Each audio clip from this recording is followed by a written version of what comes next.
Queridos compatriotas alrededor del mundo, un saludo desde Bruselas. Aquí son las 5 de la tarde, 5 y algo, 5 y 7. Siempre tenemos ajustes técnicos de última hora entre la tecnología y yo. Hay algo personal, aunque creo mucho en la tecnología. Pero me encuentro muy feliz porque estamos transmitiendo de la Casa de América Latina, en el corazón de Bruselas, y con decenas de ecuatorianos que al enterarse el día de ayer de este enlace han venido incluso de Alemania, de Francia. Muchas gracias a todos por estar aquí.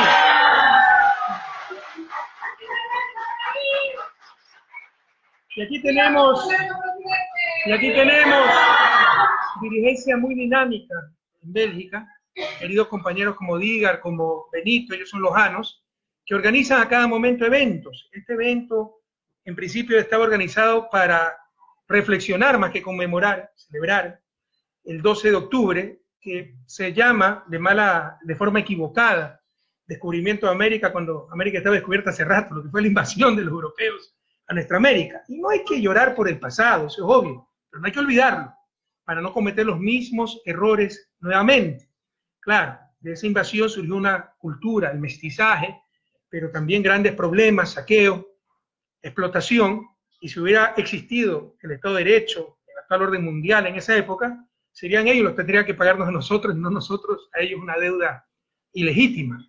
Y es más, aquí hay que reflexionar también sobre el enigma del desarrollo, como yo le llamo, estoy escribiendo un libro al respecto, porque del río Bravo para adelante, prendan de salud, por favor, que se apagó, del río Bravo hacia el norte, se desarrollaron esos países. Alguien apagó la luz, por favor, gracias. Y del río Bravo para el sur, seguimos subdesarrollados. Las respuestas son múltiples, son complejas, es un gran enigma, pero una de esas respuestas, sin duda, son las élites que nos dominaron. Élites que explotaron el resto, que no generaron riqueza, extrajeron riqueza. Y cuando acumulaban riqueza, no servían para impulsar a los demás, incluso cuando era por progreso técnico esa riqueza, por innovación, por emprendimiento, sino servía para diferenciarse de los demás. Y lo vemos acá, ahora, en el siglo XXI, en América Latina, con sus clubes exclusivos, sus escuelas exclusivas, sus barrios exclusivos, todo exclusivo, ¿no? Para diferenciarse del resto. Esa es una de las claves del desarrollo, que nuestros estados sean estados verdaderamente populares, representando a las grandes mayorías, y no los estados capturados por unas élites representando solo sus intereses, y esos intereses nos hacían parecer como los intereses de las grandes mayorías, y era absolutamente falso. Eso ha sido la revolución los últimos 10 años, el cambio en las relaciones de poder. Pero como vamos a ver, tal vez este es el enlace más importante que he dado, menos digital, y yo creo que uno de los más importantes de la historia. Ese viejo país quiere volver, esos viejos poderes quieren volver, como yo le llamo el país de la camioneta. Ya vamos a explicar por qué. Un saludo a los compañeros de Santay, estoy preocupado.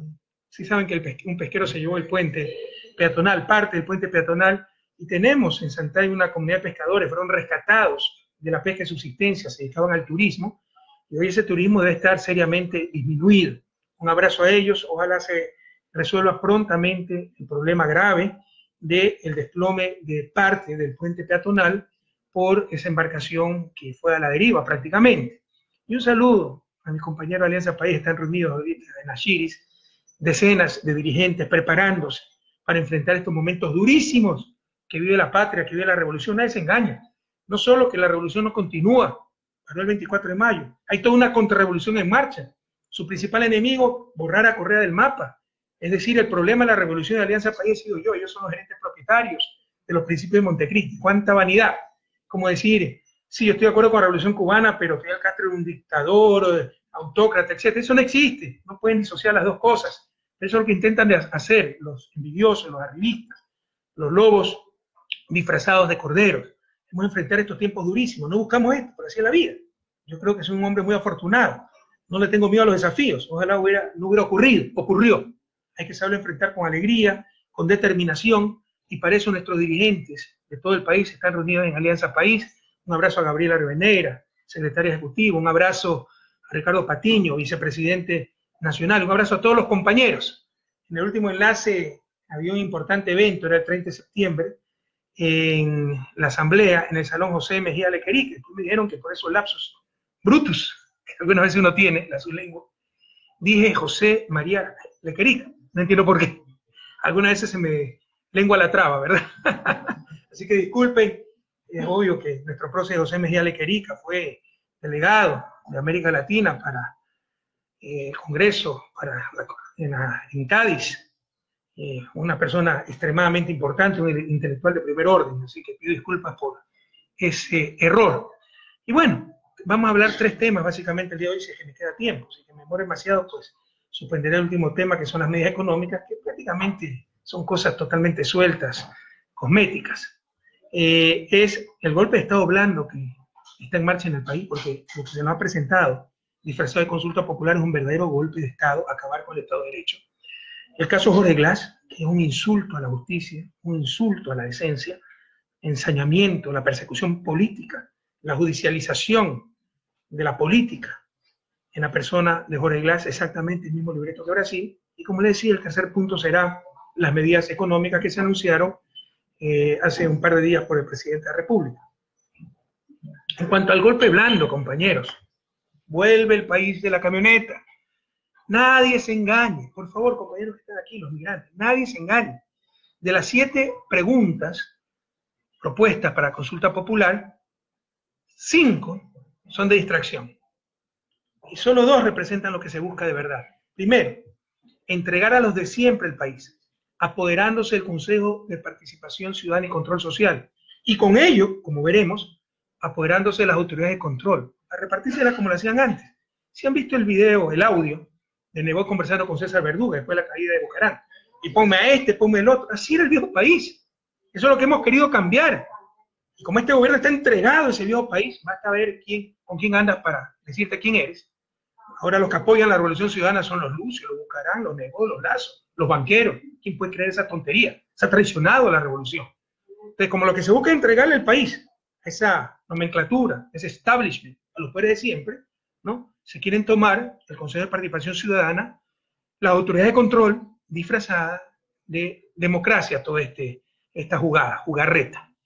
Se quiere reemplazar, les insisto, al Consejo de Participación Ciudadana y Control Social, a las autoridades de control, un verdadero golpe de Estado plebiscitario, que incluso le otorgaría, y esto es gravísimo, al Consejo de Participación Ciudadana y Control Social de transición, que es exclusivamente nombrado por el presidente, solo con ternas del presidente. Ese Consejo de Participación Ciudadana transitorio tendría funciones que constitucionalmente le corresponden a la Asamblea Nacional. Es decir, evaluar y destituir autoridades de control. Entendamos lo que se nos está proponiendo. Y el segundo punto, la segunda clave es la pregunta sobre la reelección. Eliminar la reelección para asegurarse que Correa no pueda volver nuevamente y le quite lo saqueado. Recuerden que yo, en el 2006 fui un maverick, como dicen los gringos, un rebelde, alguien de afuera del sistema, que vino a terminar en la fiesta, un país destrozado, a la deriva, en manos de la partidocracia, repartido cual botín entre piratas. No quieren otro Correa, no quieren que les pase eso nuevamente, que sigue el establishment dominándonos. Y créanme que si eso hubiera dado resultados, sería el primero en apoyar, siempre y cuando sea constitucional. Pero llevamos siglos actuando de esa manera en la política nacional y nos ha destrozado como país. Les insisto, no solo que la revolución no continúa, sino que está en marcha una verdadera contrarrevolución. Quien no lo entienda es ingenuidad extrema o tan solo una traición más. La pregunta es la pregunta 3, esa es la clave, la más importante, con lo que quieren acabar el Estado de Derecho, hacer una dictadura plebiscitaria, le insisto.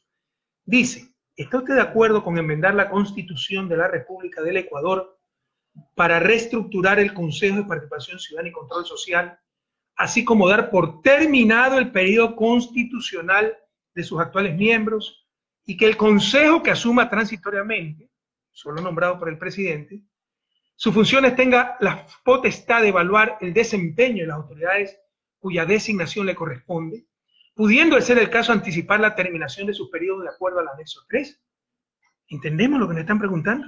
Con esta pregunta, entre comillas, que además son varias preguntas en una, de la forma más grosera e inconstitucional, y aprovechando la manipulación de los medios de comunicación y el linchamiento mediático al Consejo de Participación Ciudadana y Control Social, se quiere descabezar al Consejo, reemplazarlo por un Consejo transitorio, entre comillas, de 7 miembros, conformado exclusivamente por representantes enviados por el Ejecutivo a la Asamblea internas, y lo más grave, se propone entregarle las funciones de fiscalización de la Asamblea Nacional Revisen, artículo 131 de la Constitución Política del Estado.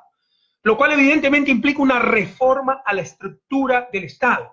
Pasarle las funciones de la Asamblea a un Consejo de Participación Transitorio. Significa, indudablemente, evidentemente, aquí hay constitucionalistas, una reforma a la estructura del Estado, que solo se puede realizar por medio de Asamblea Constituyente. Quiero recordarles, compañeros, porque la memoria es frágil, ¿por qué se creó el Consejo de Participación Ciudadana? Acuérdense, ahí está Nebot con Verduga, hablando por teléfono, repartiéndose los cargos, las autoridades de control. Así era antes el país. El Congreso nominaba a las autoridades de control, el ente más politizado, y llegaban tremendamente comprometidos esos jueces, esos fiscales, etc. Recuerden la Pichicorte, nombrada por el Congreso. Cuando inició el gobierno, recuerden el fiscal, el que quedó en quinto lugar fue el elegido, por los amarres de la partidocracia. De la terna que envié para superintendente, fue el tercero, puesto a última hora, porque no estaba en la terna, pero no cumplía los requisitos uno de los miembros que quería presentar. Se puso a última hora este señor, y lo que hizo fue amarrar con los Social Cristianos y Sociedad Patriótica para que lo nombren a él, de tal forma que lo propone el propio Gilmar Gutiérrez. Así se nombraban las autoridades de control. Todos llegaban comprometidos, dependientes del partido, que lo había promocionado. Sí, a los tuyos no te toco, a estos sí los persigo, etc. Por eso se creó ese Consejo de Participación Ciudadana y Control Social, que busca que entes un poco independientes en la parte política, elegidos por concurso de merecimiento, vocales, consejeros, sean los que elijan, a su vez por concurso nacional de merecimiento y con comisiones ciudadanas, a las diferentes autoridades de control, al Consejo de Judicatura, al Consejo Nacional Electoral. El diseño es muy bueno, el diseño institucional. Otra cosa es que no haya funcionado adecuadamente con los actuales vocales, y en eso podemos estar de acuerdo. Ni siquiera han iniciado, por temor, por presiones del Ejecutivo, el concurso para Contralor de la República. Y están utilizando a la Contraloría como instrumento de persecución, por eso que no quieren cambiar al actual Contralor encargado. Pregunten a asambleístas, a exministros, a dirigentes de Alianza País que se oponen al actual gobierno, enseguida le mandan una auditoría. Entonces, por eso el gobierno quiere impedir el concurso para nuevo Contralor. Y el Consejo debió iniciar hace tiempo ese concurso y no lo ha hecho. Entonces, podemos coincidir que no han cumplido con su deber en la lucha contra la corrupción, pero otra cosa es que esté mal el diseño constitucional, el diseño institucional. Y si lo que quieren es remover a funcionarios que no han cumplido con sus funciones, para eso existe el mecanismo, es decir, constitucional de juicio político. Sí entendemos todo eso. No es necesaria una consulta para remover funcionarios. Existe el juicio político. En el caso del Consejo de Participación Ciudadana y Control Social, a los consejeros, la Asamblea les puede hacer juicio político y se necesita solo mayoría simple para que sean destituidos. ¿Cuál es el problema con esto?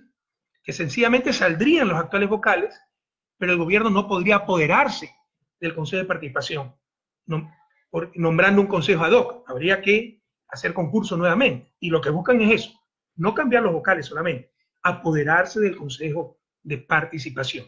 Si estamos claros hasta aquí, si me explico adecuadamente. Aquí está la clave de todo, queridos compañeros. Por favor, a reaccionar, a defender a la patria, a defender lo logrado, el Estado de Derecho. Aquí está la clave de todo.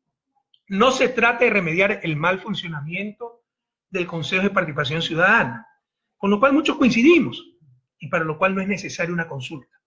Se trata de apoderarse de él y darle inconstitucionalmente la capacidad de juzgar y destituir al procurador, al fiscal, a los superintendentes, al defensor del pueblo, al defensor público, al Consejo Nacional Electoral, al Tribunal Contencioso Electoral y al Consejo de la Judicatura.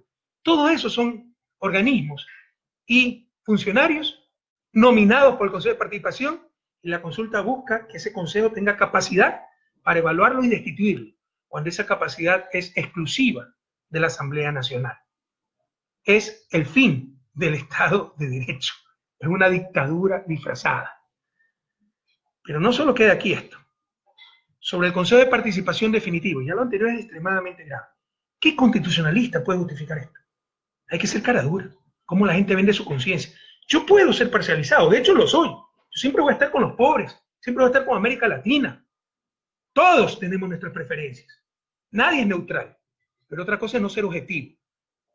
Yo puedo ser parcializado, tener mi corazón en ciertos sectores, pero jamás, más aún como académico, más aún como analista, más aún como político honesto, jamás debemos perder la objetividad. Y un constitucionalista honesto, como ya han salido algunos, pocos que han salido, más han salido a defender esta barbaridad, un constitucionalista honesto jamás podría justificar una barbaridad de esta magnitud. Y sobre el Consejo de Participación Definitivo, se propone la elección de 7 vocales por elección popular, una vez que pase el de transición, poniendo como requisito que no sean afiliados a partidos políticos. Lo único que se logrará con lo primero, que puede ser discutible, pero lo único que se logrará es tener un mini congreso. Y lo segundo, que no sean afiliados a un partido político, es un absurdo que atenta contra los más elementales derechos de afiliación política y participación, usando la estrategia conservadora de satanización de la política. Entendamos que es una manera de inmovilizarnos. O sea, en otros países se busca que la gente se afilie a movimientos políticos para, por medio de organizaciones políticas, pues, incidir en la política nacional. Aquí se sataniza aquello. Qué daño que le hacen a la democracia, qué daño que le hacen al sistema de partidos, qué daño que le hacen a la institucionalidad. Y es un discurso conservador. La izquierda debe rescatar el valor de la política, que es la forma racional como una sociedad toma sus decisiones. Si no hay organizaciones políticas, si no hay dirigentes políticos, ¿quién toma las decisiones? Los gerentes allá nos quieren llevar a rechazar todas estas cosas que incluso atentan, insisto, contra los más elementales derechos de participación. Y finalmente, hay un detalle nada irrelevante. El Consejo Transitorio, recuerda, se cambia el Consejo, se nombra un transitorio, exclusivamente con representante del Ejecutivo, y después de unos meses se nombra el definitivo, proponen por elecciones, con las elecciones locales del 2019, y que no tengan afiliación a partido político. Pero hay un detalle nada irrelevante. El Consejo Transitorio en realidad podría quedarse hasta el año 2023, ya que el Código de la Democracia prohíbe realizar reformas legales en materia electoral durante el año anterior a las elecciones, y en consecuencia no podrían elegirse los nuevos miembros con las elecciones locales de febrero de 2019. Podríamos tener un consejo de participación nombrado exclusivamente por el Ejecutivo, con plenos poderes, fuera de la Asamblea, hasta el año 2023. Esas son las trampas de la consulta. Ojalá todos entendamos. Lo que se quiere hacer con el Consejo de Participación Ciudadana y Control Social, nos gusta o no, nos caiga bien el Consejo no, equivale, compañero, es lo mismo, es una función del Estado, como la Asamblea, equivale a querer disolver la Asamblea, no porque haya cometido una inconstitucionalidad, sino porque me cae mal. Y elegir una Asamblea transitoria, exclusivamente con miembros del Ejecutivo, y darle la capacidad de dictar sentencias, que solo lo tiene la función judicial. Es eso, análogo. Es otra función del Estado, el Consejo de Participación, y básicamente la función de participación ciudadana y control social, de la cual es parte ese Consejo de Participación. Entendemos todo lo que está pasando. Es una barbaridad. Se sembraría el nefasto precedente, además, de que cada presidente que llega en la cresta, supuestamente, en la ola de popularidad, no le caen bien las autoridades de control, llama a consulta popular y las vota todas. Insisto, es el fin del Estado de Derecho. Obviamente esta pregunta no puede pasar el control constitucional de la Corte Constitucional, cuya misión fundamental, la misión de la Corte Constitucional es proteger al Estado de Derecho. O sea, cualquier corte que se respetara no puede pasar una barbaridad así. Pero ya hemos visto el burro volando, falta solo la manada. Ya hemos visto cómo de forma descarada, ya hemos visto el camello pasando por el ojo de la aguja, solo falta toda la manada de camellos también. Ya hemos visto cómo de forma descarada se reúne la vicepresidenta encargada, ministro de Justicia, secretario de Gestión Política, con los jueces de la Corte Constitucional. ¿Saben lo que es eso? Cuando existe un proceso en marcha presentado por el Ejecutivo y después de forma descarada nos hablan de independencia de funciones. Esta gente tiene psicología proyectiva. Acusaba a mi gobierno de todo lo que ellos practican. Porque ahora es que se ha acabado la independencia de funciones. Miren cómo presionan a autoridades de control, a jueces, a los jueces constitucionales. Ahora es que hay censura total de prensa, blindaje total para ciertos actores políticos, solo una verdad manipulada, en consecuencia no es verdad. Ahora es que hay persecución por parte de los organismos de control. Imagínense si yo me reunía con un juez, en la vida me reuní, pero con un juez, hubiera sido un escándalo. Aquí se reúnen con la corte en pleno cuando hay un proceso en marcha pedido por el Ejecutivo y no pasa nada. Cuánta hipocresía, cuánta doble moral. Recuerden los mails que me robaron. Ahí no es delito, ahí es libertad de expresión. Cuando roban mail al presidente y a Gustavo Yal y quisieron hacer creer que yo había influido en la justicia. Revisen esos mails. Solo hablan de un presidente totalmente preocupado por su país, por cumplir sus labores, ¿no? Pero ahí sí quisieron hacer escándalo. Ahora se reúnen con la corte en pleno y no pasa nada. ¡Qué barbaridad! ¿A dónde están llevando al país? Y sé, compatriotas, que van a argumentar que en la consulta de mayo del 2011, que fue por iniciativa del Ejecutivo, también se cambió en ese caso al Consejo de la Judicatura, ¿se acuerdan? Ahí está el engaño. Ahí está el engaño. El Consejo de la Judicatura de ese entonces se encontraba casi 2 años inconstitucionalmente en funciones prorrogadas. Si me pasan mi maletín, por favor, que tengo los documentos. Violando el artículo 20, gracias, del régimen de transición, que daba 180 días. 180 días, aquí está, ¿no? Daba 180 días el régimen de transición, los que tienen el librito de la Constitución, el régimen de transición está al final. Artículo 20, el régimen de transición, que daba 180 días, lo voy a sacar mi Constitución, está bien viejita porque lo utilizo mucho. ¿Ya? Pero aquí al final tienen el régimen de transición. Revisen el artículo 20. Aquí está. En un plazo no mayor de 180 días se organizará el Consejo de la Judicatura. Sus integrantes se designarán por el procedimiento establecido en la Constitución. Tenía 180 días. La Constitución entró en vigencia en septiembre de 2008. Tenía más o menos octubre, noviembre, diciembre, enero, febrero, marzo, abril del 2009. Era mayo del 2011 y seguía en funciones, porque no se elegía al nuevo Consejo. Esto era inconstitucional. Y mientras tanto la justicia estaba en soletas. Recuerden que tenemos cerca de 6.000 caducidades de prisión preventiva. Eso significaba que después del año, sin sentencia, había que dejar libre al asesino múltiple, al violador, a los criminales más peligrosos. Y la población me reclamaba por la seguridad a mí. Cuando eso dependía del sistema de justicia. Yo dependía del sistema de justicia. Mientras tanto, la justicia en soletas, repleta de jueces temporales, sin evaluaciones, e incluso con un grave conflicto entre los miembros del Consejo de Judicatura. El problema no podía durar un minuto más. Una circunstancia totalmente diferente. Un Consejo de Judicatura que nunca había aplicado la nueva Constitución y se encontraba 2 años inconstitucional en funciones prorrogadas. No es que me caigan mal, como ahora con el Consejo de Participación pretende el Ejecutivo. Además, se intentaron varios juicios políticos a los miembros de este Consejo, al menos del año 2009. Juicio que podía resolver la parte de gestión, no podía resolver el problema constitucional.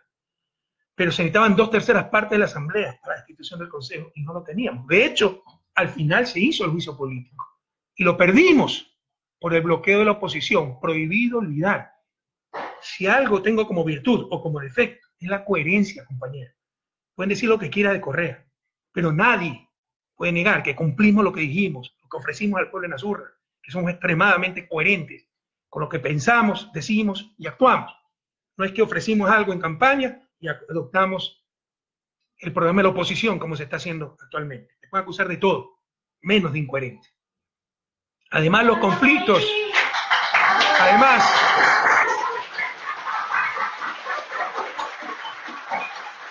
Además, los conflictos del Consejo de Judicatura nos mostraban que el diseño constitucional original de 9 vocales no iba a funcionar.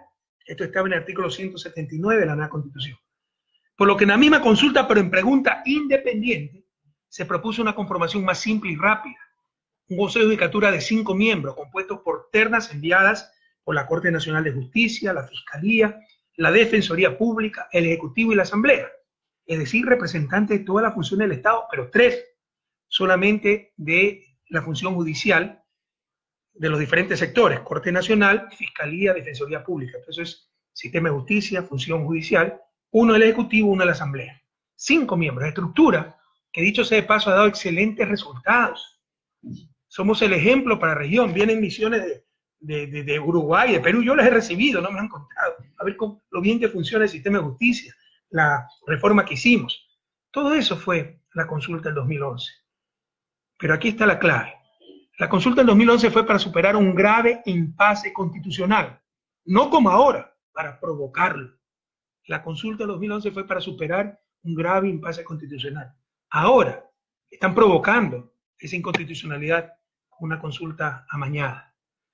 Sin embargo, habría que recordar todo lo que dijeron los medios de comunicación y actores políticos en el 2011. Anunciaron de la captura de la justicia hasta el colapso de la República, y era el dictador, se acabó la división de funciones, la separación de funciones, la independencia judicial. Hoy, ¿qué dicen esos mismos actores?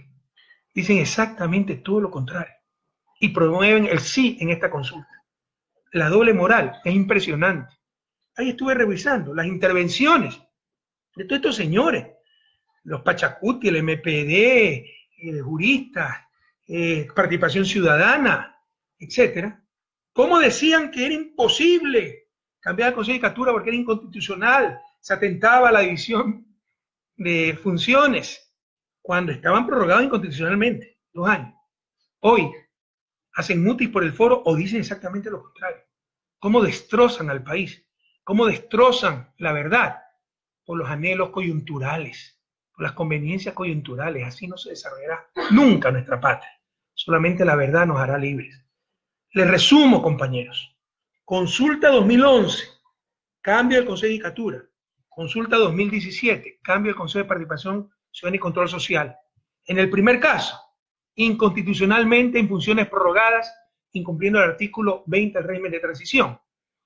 En el actual caso, funciones en estricto apego a la Constitución.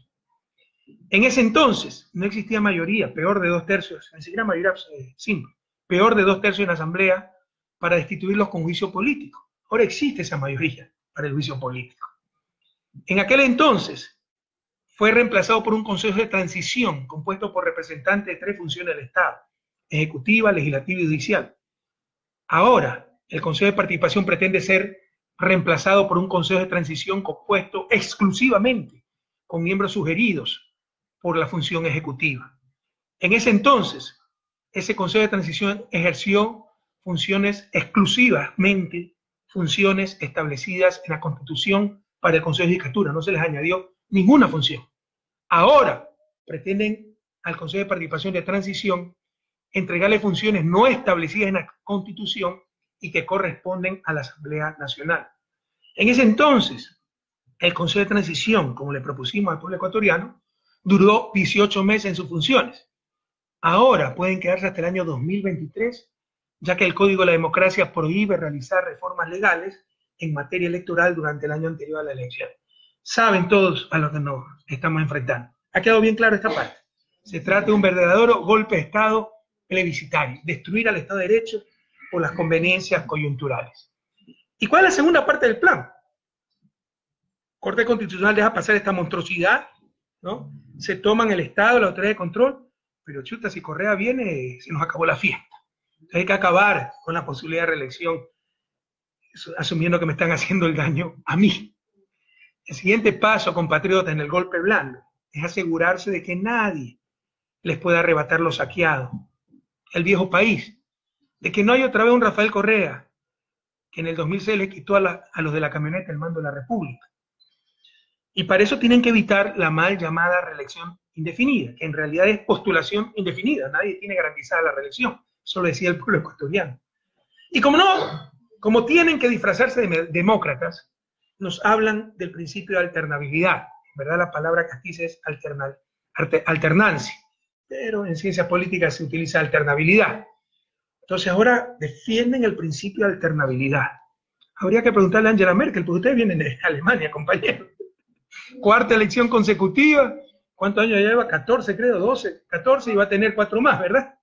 Pero en ese caso sí es liderazgo, democracia madura. En nuestro caso es dictadura, caudillismo y populismo. Ya basta de tanto tercermundismo. Por favor, busquemos nuestras propias alternativas para ampliar el espectro de elección, las opciones, no para reducirlas cuando hace falta tanta gente, tantos cuadros en la patria grande. Recuerdo también el caso de Franklin Delano Roosevelt en Estados Unidos. Les ganó 4 elecciones. Y después de eso entonces hicieron la reforma para que solo haya una reelección. Reforma impulsada por republicanos y por los mismos demócratas.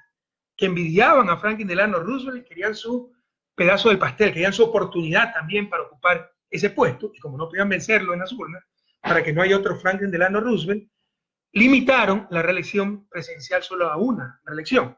Pero ahí para abajo, senadores, congresos, gobernadores, sí tienen reelección, postulación ilimitada, postulación indefinida.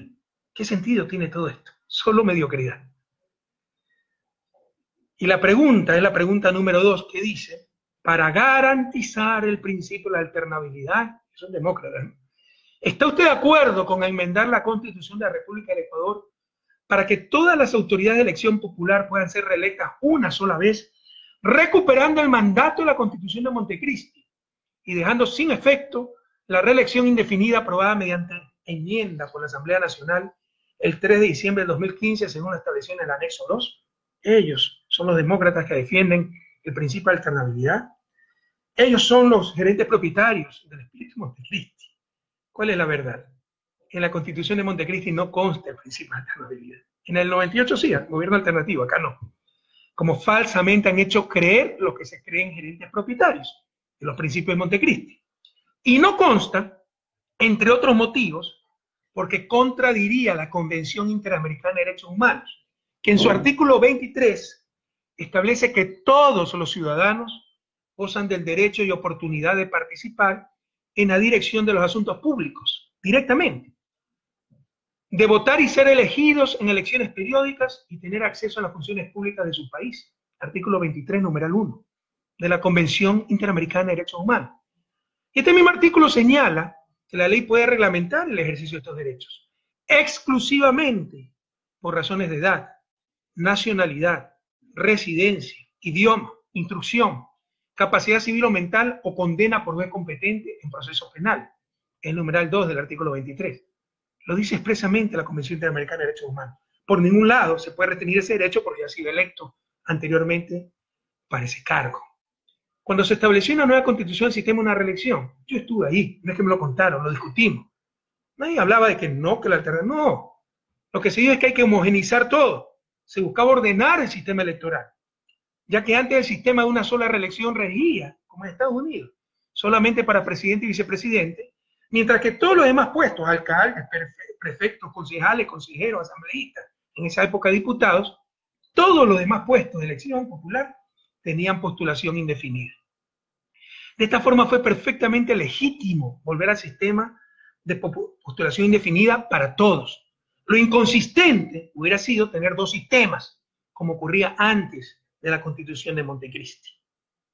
El principio de alternabilidad, compatriotas, invocado en los considerandos y en la propia pregunta a ser consultada, manipulando la opinión pública, induciendo la respuesta. Ese principio de alternabilidad no consta, que lo demuestren los que defienden los principios de la Constitución de Montecristi, no consta en la Constitución de Montecristi. No es ningún fundamento legal y es contrario a la Convención Interamericana de Derechos Humanos y a la doctrina y jurisprudencia de la Corte Interamericana y algunos pronunciamientos de la Corte Interamericana al respecto. Y si hubiese alguna duda, debe resolverse de acuerdo al artículo 417 de la Constitución. Pregunten a los constitucionalistas serios, es decir, invocando el principio pro ser humano, de manera que se logre la más efectiva vigencia de derechos, no reducir esos derechos, no hacer una regresión de derechos. Claramente, la posibilidad de postularse y ser elegido, así como la posibilidad de reelegir a alguien que ya ha ejercido dichas funciones, aumenta derechos, no lo disminuye. Es tan sencillo como la matemática elemental. Elegir entre A, B, C significa más opciones que poder elegir solo entre A y B. Si en lugar de poder yo elegir A, B, C, me dicen solo puedo elegir entre A y B, están restringiendo mi derecho a elegir. Y la participación, poder participar entre X, Y, Z, y de repente me digan solo puede participar X, Y, están restringiendo mi derecho a la participación por motivos no considerados en la Convención Interamericana de Derechos Humanos. Esta es la verdad. Pero además, y esto es extremadamente importante, lo dejó totalmente claro el dictamen de la Corte Constitucional para la enmienda de reelección, aprobada en diciembre del 2015. El dictamen de la Corte es de 31 de octubre del 2014. Textualmente, ¿qué dice ese dictamen? La limitación a las personas que han ejercido un cargo público en elección popular y que han sido reelectas comporta una medida que no denota razonabilidad, lo dice la Corte Constitucional, dado que afecta a los derechos de participación, tanto del candidato a reelegirse cuanto de la ciudadanía para poder pronunciarse sobre esta candidatura. Lo dice la Corte Constitucional. Continúa en otra parte del dictamen. En conclusión, la propuesta de modificación garantiza el derecho de los ciudadanos para elegir a sus representantes. Garantiza el derecho de los ciudadanos para elegir a sus representantes, sin que exista discriminación hacia las personas que deseen candidatizarse para un cargo público de elección popular. Dictamen de la Corte hace 2 años. En consecuencia, compatriotas, se evidencia que la Corte Constitucional del Ecuador, en el 2014, y cuyos miembros son los mismos, actualmente son los mismos, no ha cambiado, estableció que la postulación indefinida, propuesta a través de la enmienda constitucional, garantiza los derechos de participación, a través de la libertad de los ciudadanos de elegir a sus representantes, precisando además que las propuestas constitucionales, cito, las propuestas constitucionales sugeridas buscan garantizar el principio constitucional de participación democrática de los ciudadanos, previsto en el artículo 95 de nuestra Constitución, y los derechos de participación de los ecuatorianos constantes en los numerales 1 y 2 del artículo 61, referidos al derecho a elegir y ser elegidos, así también como también a intervenir en los temas de interés nacional. Cierro cita. Es claro, clarísimo, claridad meridiana, que la eliminación de la postulación indefinida significaría una restricción a los derechos de participación ciudadana y a los derechos de elegir a quien yo crea conveniente. Y quiero decirles, compatriotas, quiero decirles, el vicio del café, que las decisiones de la Corte Constitucional, cuando interpretan derechos constitucionales, se ubican al mismo nivel que la Constitución de la República. Son principios constitucionales, devienen principios constitucionales, se convierten en principios constitucionales. Y por consiguiente, el único mecanismo que procedería para eliminar la postulación indefinida, como pretende la pregunta de la consulta, sería la Asamblea Constituyente, como ya manifestamos, prevista en el artículo 444 de la Constitución de la República, que a la vez tiene concordancia, me he vuelto jurista en esto, con el artículo, soy responsable, investigo, pregunto, no es que hablo por hablar, es que creen que en democracia se puede decir cualquier cosa, cualquier opinión, y por ser opinión no debe ser solvente. No, compañeros, la calidad de la democracia depende también de opiniones rigurosas, más aún de dirigentes políticos. Debemos tener responsabilidad. Este artículo 444 de la Constitución está en concordancia con el artículo 101, numeral primero de la Ley Orgánica de Garantías Jurisdiccionales y Control Constitucional, que dice: cualquier proyecto normativo que tenga por objeto o efecto restringir el alcance de los derechos y garantías constitucionales fundamentales o modificar el régimen procedimental de reforma a la Constitución, solo podrá tramitarse de acuerdo con el procedimiento previsto en el artículo 444 de la Constitución a través de la convocatoria a una asamblea constituyente. ¿Lo quieren hacer? Vamos a asamblea constituyente y lo enfrentaremos a la turma.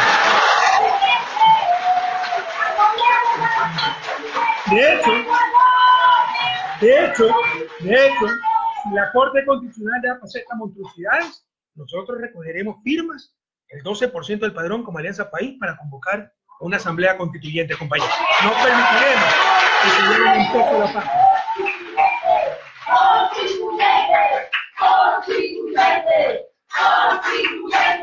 Compañeros, como ustedes ven en su dictamen sobre la enmienda, la Corte Constitucional es categórica en cuanto a que la enmienda aumenta derechos. Sería impresentable, más aún para la misma Corte, están los mismos vocales, los mismos 9 del 2014. Creo que ahí cambió el presidente y lo reemplazó la jueza Wendy Molina, pero el resto son los mismos. Sería impresentable, más aún para la misma Corte Constitucional, que se contradiga de su dictamen de hace 2 años. Y si querían deshacerse de mí, porque sueñan conmigo, ¿no? Tienen terror de que Correa vuelva. No pienso volver, compañeros. Yo estoy viviendo en Bélgica, a no ser de que necesitemos la Asamblea Constituyente. ahí asumiré mi responsabilidad. Si querían deshacerse de mí, yo les firmaba ante notario que me retiraba definitivamente de la vida política y le ahorrábamos 60 millones de dólares al país. Para ahorrarle los 60 millones que están gastando solo por el Olga Correa. Y ya hasta risa, ¿no? Ver los que apoyan la derogatoria de la postulación indefinida. En cabeza, Jaime Nebot. Un alcalde que se ha reelecto 4 veces y va a tener 20 años como alcalde de la ciudad de Guayaquil. Prende la luz, alguien se apoya y apaga cada rato la luz. ¿Se imaginan? ¿Se imaginan cuántas dobles morales? O sea, este que se ha reelegido 4 veces es el que está contra la reelección indefinida. Pero además, es de acuerdo a la coyuntura, porque ahí están los videos cuando él dice, yo sí apoyo la reelección indefinida. Si Correa me pregunta, yo apoyo. Hoy, como están que tiemblan, se contradicen, ¿no? Pero esa es la clase dirigente que tenemos, no dicen la verdad. No guardan la más elemental coherencia. La coherencia es parte de la moral política, compañeros. Como le decía, la alternabilidad, que en realidad es alternancia, la decide el pueblo en las urnas, entre los candidatos de su preferencia, como en el caso de la alcaldía de Jaime Nebot, 4 veces. Candidato y ganador de la alcaldía de Guayaquil. Cabe indicar, compañeros, porque la memoria es frágil, yo al principio me opuse a esta enmienda. No quería, por vanidad, iban a pensar que yo quería beneficiarme, etcétera, ¿no? Más por vanidad que por falta de convicción, porque yo sí quiero una reelección indefinida. Por ahí buscarán un video en Argentina cuando recién asumí el gobierno, que digo, no, la alternabilidad, porque algunas veces uno se deja llevar por el discurso de moda, no. Pero incluso Chávez, recuerden que promovía la reelección indefinida, yo no me manifestaba en contra, porque además considero correcto aquello, ¿no? Pero más por vanidad que por convicción, falta de convicción, me oponía a la enmienda. Pero había sido la decisión de la Convención de Alianza País, de mayo 1 del 2014. Y antes, la decisión de uno de nuestros aliados, entre comillas, el Partido Socialista. Y para que vean cómo es la política, lo que la gente hace por un plato de lentejas, ahora dicen todo lo contrario. Empezando por Lenín Moreno, que mintió, que es un mentiroso compulsivo. Yo sé que usted no tiene por qué creerme, a mí me engañó 10 años. Yo sé que ustedes no tienen por qué creerme todavía. Ya se están evidenciando algunas mentiras, ¿no? Que la cámara oculta manejada por un celular, que la refinería iba a explotar, etcétera. ¿Se acuerdan de eso? ¿No? Ya se están manejando que iba a vender el avión presidencial, que se va a vender los carros de lujo que no existen, ¿no? Pero mintió sobre la reunión que tuvimos en Ginebra hace un par de años, cuando le dijimos tú puedes ser candidato presidencial. Gracias a Dios estaba Ricardo Patín. Pregunta de Ricardo Patín. Sí, nos dio un cambio de estilo. Nos dijo que iba a llamar a los que se alejaron, maravilloso. Y me dijo, tú tienes que regresar en 2021, Rafael, el país te necesita. Y yo le dije, estás loco. Ahí está Ricardo Patín, pero así miente. El Partido Socialista, le insisto, fue el primero, antes de Alianza País, de decidir en convención proponer la reelección indefinida. Teníamos 2/3 de la Asamblea. Hoy el presidente del Partido Socialista es ministro de Defensa y fue el primero en dejar las preguntas en la Corte Constitucional. Miguel Carvajal, como asambleísta, secretario de Gestión Política, votó a favor de la reelección. María Alejandra Vicuña, ¿no? ¿Cómo defendía la reelección? Ahora dice, sí, yo la defiendo, pero hay que consultar al pueblo. Entonces, seguramente hará campaña por el no, porque ella cree que sí, es conveniente la reelección indefinida. Pura doble moral, qué tristeza dan algunos compañeros en los cuales uno confió y a los cuales uno quería, pero así es la vida, compañeros. Esto no nos debe sorprender. Nos sorprende la situación, la traición que hemos recibido. ¿Verdad? La traición, siempre habrá los que se ajustan al momento, los oportunistas, los traidores, pero también habrá los leales, como ustedes, la gente que está dispuesta a dar hasta la vida por nuestra revolución ciudadana. Siempre habrá los Ricardo Patiño, los Virgilio Hernández, los Paola Pavón, a Gabriela Rivadeneira, a Doris Solís, Augusto Espinosa, Marcela Guiñaga, tantos y tantas, que son coherentes con sus principios, sin importarles el costo. Finalmente, Jorge Glass, por supuesto, gracias. Finalmente, compañeros, acepté apoyar la enmienda, ¿ya? Pero me di el lujo, como decían que esto beneficiaba al que estaba en el poder. ¿Cuándo alguien en el poder había ganado elecciones? Solo con nosotros se ha dado eso. Me di el lujo de prohibir que nos presentemos los que estábamos tomando la decisión. Los asambleístas que estaban decidiendo la reelección y yo como presidente que enviaba la propuesta, para así dar sin piso a los que decían que nos aprovechábamos del poder. Ese era su argumento. Ahora es cualquier cosa, ahora es que no, Correa no puede presentarse, ¿saben por qué? Porque nos gana. Eso es todo, porque nos gana. Qué espíritu más democrático, ¿verdad? Y ahí están las dos cosas, la pepa, como dicen los jóvenes en la costa de la consulta. Tomarse el Consejo de Participación Ciudadana, reemplazarlo por miembros designados por el Ejecutivo, darles una brutalidad, una inconstitucionalidad por los 8 costados, la función de la Asamblea Nacional y chantajear o sacar a la autoridad de control y apoderarse nuevamente del país, como el viejo país de la camioneta. Y lo segundo, bloquear el paso a una posible reelección de Correa, porque vuelve, nos gana y se nos acabó la fiesta. Eso es todo. El resto es relleno con diferentes niveles de importancia. Por ejemplo, la ley de plusvalía. La consulta también busca derogar la ley orgánica para evitar la especulación sobre el valor de la tierra y fijación de tributos, publicada en el registro oficial del viernes 30 de diciembre. Esto es importante, porque la construcción decreció los 2 últimos años. Parece que por esta ley que está vigente recién desde enero del presente año, ¿no? Están utilizando una serie de informaciones falsas para desprestigiar a la ley, como lo hicieron cuando se discutía la ley. Esta es la pregunta 7. ¿Está usted de acuerdo con que se derogue la ley orgánica para evitar la especulación sobre el valor de tierras y especulación de tributos? Aquí tal vez hay un error tipográfico, conocida como ley de plusvalía según el anexo 1.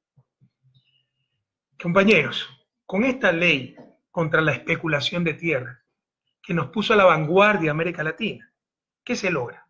Que las ganancias extraordinarias, más aún cuando es producto de la obra pública, vayan a los municipios, no al gobierno, a los municipios que tanto necesitan esos recursos. Se evita la corrupción de utilizar información privilegiada para el lucro privado, como el caso de la perimetral. Año, por ahí va a pasar la perimetral, compra los terrenos y después los vende a 10 veces más del costo. Como el caso de Tababela, del aeropuerto de Quito. Por favor, ¿cuántas fortunas han hecho con esto? Se impide la especulación del suelo y potenciales burbujas inmobiliarias. Nuestros migrantes saben lo que es esto. Los migrantes de España, pero también los migrantes de Estados Unidos. ¿Cómo los aniquilaron? ¿No? Los aniquiló la burbuja inmobiliaria, la especulación con bienes inmuebles. Se reventó la burbuja, se quedaron endeudados en 200.000 euros, la casa que era de garantía, y eso solo vale 50.000. Devuelven la casa, pierden la casa y se quedan endeudados de por vida. El problema de las hipotecas. En la base de ese problema está la burbuja inmobiliaria, la especulación. Y por eso esta ley impide esos fenómenos. Y además se crean fuertes incentivos para declarar el verdadero valor del inmueble y así evitar una de las evasiones más generalizadas, que es la evasión del impuesto catastral, que es para los municipios. ¿Pero qué hace la gente? Compro una propiedad 30.000 y en verdad estoy pagando 200.000 y pago el impuesto catastral sobre 30.000. Entendamos que eso es evasión, que está perjudicando a los municipios. La ley corrige también estas distorsiones. Malintencionadamente se ha confundido o hecho confundir los efectos de la ley en vigencia solamente de diciembre pasado, como ya les manifesté, con los problemas económicos que tenemos hace 2 años. Por los problemas económicos hicimos un ajuste de 6% del PIB en el sector de inversión pública. Es el ajuste más grande de toda América Latina. Eso significa menos carreteras, menos construcciones hidroeléctricas, etcétera, ¿no? Necesariamente tenía que afectarse el sector construcción, puesto que el Estado es uno de los principales contratantes de las constructoras privadas. Además, las construcciones residenciales son bienes que llamamos los economistas consumo duradero. Una manzana, me la como, se acabó. Una refrigeradora la uso una y otra vez y perdura, se llama consumo duradero. La casa habito y perdura. La utilizo, me genera un servicio y perdura el bien. Se llaman bienes de consumo duradero, que son los más sensibles en una disminución del ingreso producida por una recesión como la que sufrimos en el 2016. Disminuye mi ingreso, lo primero que dejo es de comprar los bienes de consumo duradero. Espero para reemplazar la refrigeradora o para comprarme una nueva casa. Esos son los motivos del decrecimiento de la construcción, no la ley de plusvalía. Eso no resiste ningún análisis técnico. Sin embargo, cuidado. Lo que pasa es que hay mucho engreimiento en ciertos sectores empresariales. Estamos hablando con respecto al 2014. Es deshonesto juzgar a un gobierno por los 2 años de mayores problemas. Juguemos los 10 años. La economía se ha duplicado. En el 2006, el sector construcción tuvo utilidades por 180 millones de dólares. ¿Saben cuánto fueron las utilidades en el 2016? Con todos los problemas. 930 millones de dólares. 5 veces más. Esa es la realidad. Es sorprendente que algunos solo vivan quejándose. Inmobiliarias. En el 2006 ganaban 110 millones, en 2016 376 millones. Claro, es menos que en el 2014 que ganaron 545 millones. Pero hemos tenido recesión, además que había mucha especulación, ¿no? Entonces, en buena hora, si han dejado de ganar tanta plata, porque cuidado, si alguien gana más es que alguien pagó más. ¿Y quiénes son los que pagan más? Ustedes, a no ser que haya aumentado mucho la actividad. Pero si son la misma cantidad de casas que se ha aumentado, pero también han aumentado las utilidades no solo por el mayor nivel de actividad, sino por el aumento de los precios de esas casas. Las casas estaban carísimas, se inflaron las utilidades de las inmobiliarias, Y si alguien paga más por una casa, si alguien gana más por una casa, es que alguien paga más por una casa. Y los que pagan más son ustedes, las familias. Como les decía, sí disminuyó la inversión en inmuebles y también cayó la compra de vivienda para habitar. Pero esto significa que se redujo la demanda. Ustedes conocen el mecanismo de mercado, oferta-demanda. Se reduce la demanda, ¿qué pasa con el precio? Debería bajar, ¿verdad? ¿Alguien vio que bajaran los precios de los inmuebles, los arriendos? Es decir, sus propios argumentos, que se ha reducido la demanda de vivienda, bienes inmuebles, etcétera, y no han bajado los precios, sus propios argumentos tan solo verifican el poder de mercado que tiene esta gente. Y en consecuencia, la necesidad de una adecuada regulación del mercado inmobiliario, que es precisamente lo que busca, entre otras cosas, la ley de plusvalía. ¿Sí quedó claro esto, compañeros? Compañeros, no se engañen. La realidad es que el problema no es con la familia. La ley de plusvalía protege a la familia, que son las víctimas, son los que tienen que comprar las casas. Entonces, si especulan, si hay burbujas inmobiliarias, pagan más. Sin duda se benefician de la ley las familias. El problema ni siquiera es con el sector de la construcción y la verdadera promoción inmobiliaria. Porque para esa verdadera promoción inmobiliaria, el principal problema es la especulación del suelo. El problema es con ciertos empresarios que se dedican a invertir en adquirir bienes inmuebles y esperar a que, bueno, hay recesión, ¿no? La gente vende su casa en España, entregan las casas, se las puede comprar a precio de gallina enferma. Eso todavía no ha ocurrido en Ecuador, no han bajado los precios. Esperan que pase el ciclo económico, aumenten los precios, o que por obras en la ciudad se incremente el valor comercial de los inmuebles, para revenderlos, esperan eso, para revenderlos en cortos periodos de tiempo, en valores muy superiores. Esto no es más que especulación sobre bienes de necesidad prioritaria, ¿entendemos eso? Si alguien especula con arroz en época de hambruna, se mete preso, se va preso. Si alguien especula con vivienda cuando hace falta tanta vivienda, no, hay que premiarlo. ¿Quién entiende eso? Tan solo que el uno probablemente es el pobre y el otro es el pelucón. ¿Quiénes se dedican a este negocio, compañero? Empecemos. Jaime Nebot. ¿Por qué creen que está promocionando la derogación de la ley? Toda su vida ha vivido del negocio inmobiliario. ¿Quién más? Lazo, pues. Decenas de inmobiliarias en Florida jugando con el dolor de la gente. Cuando explotó el problema de las subprime, de los créditos subprime, se desplomaron los precios de la vivienda e hizo 14 empresas offshore en Florida, se llaman Nora Investment, estas son 12 y dos más con otros nombres, las famosas Noras. Revisen el diario El Telégrafo del 29 de marzo de 2017 que recoge una investigación de Cintia García, de página 12, que no la publicó la prensa comercial en nuestro país. De las tantas, estas son de las tantas 49 empresas offshore que tiene este señor, el banquero Lazo. Bueno, 14, 12 Nora Investment, 1, 2, 3, 4, son inmobiliarias que especulaban, compraron esas casas baratas cuando hubo el desplome de la burbuja inmobiliaria para después venderla mucho más cara. Y estos son, pues, lo que, por supuesto, tienen que promocionar la derogación de la ley de plusvalía si viven de la especulación. Y otro motivo para intentar derogar la ley de plusvalía es que el gobierno no ha hecho una sola casa de las más de 80.000 que ofreció anualmente. Debería estar haciendo 220 casas diarias. No ha hecho una. Oiga, Rafael, usted se equivoca porque si inauguró unas casas, todas son las hechas por nosotros, compañeros. La casa de Manaví, ya llevamos como 30.000 construidas. Es la reconstrucción que empezamos en nuestro gobierno. Ellos no han hecho una casa. Están desesperados por la ayuda del sector constructor, que lo ha extorsionado. Le dice, sí, te ayudamos, siempre y cuando nos derogues la ley de plusvalía. Eso es todo. Pero a la familia, a ustedes, esa ley, se los aseguro, los beneficia, compañeros, a no dejarse engañar. Además, que la reforma se podía hacer por medio de la asamblea, pero ellos saben que muchos de nuestros asambleístas no se van a prestar esta farsa. ¿Y qué dice la izquierda en el gobierno? Te insista, dime con quién andas y te diré quién eres. No se llaman izquierda cuando andan de la manito con los sepultureros de la patria, con los Jaime Nebot, con los Guillermo Lazo, con los Luz Gutiérrez, con los Bucarán, con los banqueros. ¿Qué izquierda puede estar con esos grupos que nos destrozaron durante siglos? Y más recientemente, muchos de ustedes están aquí como consecuencia de esa crisis de 1999, compañeros. Prohibido olvidar.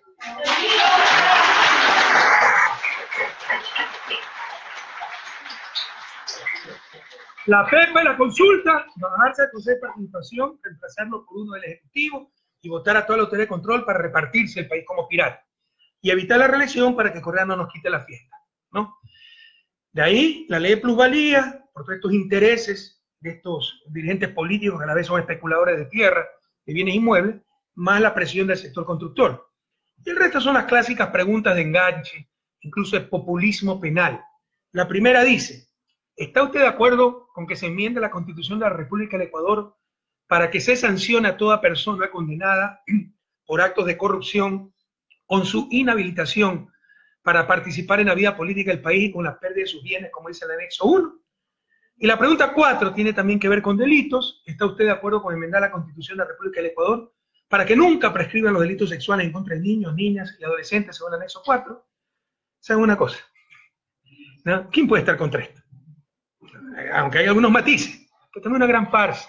Muchas cosas están en la ley o proyectos de ley, y obviamente esto podía ser tramitado en la asamblea sin gastar decenas de millones de dólares en una consulta. Estas preguntas son tan solo para inducir a la gente a votar sí, porque ¿quién se va a oponer a esto?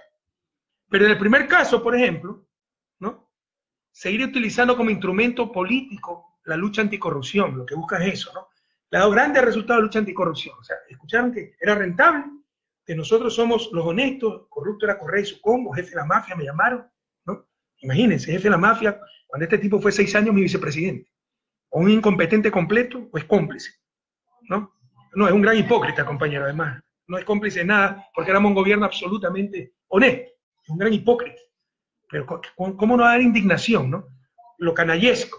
O sea, como el discurso anticorrupción enunciado por la oposición, por los medios, da resultado, le gusta a la gente, yo me nanco en ese discurso, haciendo caso a compañeros que saben que somos honestos, que saben que hemos arriesgado la vida, y no como presidente. Cuando si me pasaba algo, todo el mundo lo hubiera sabido.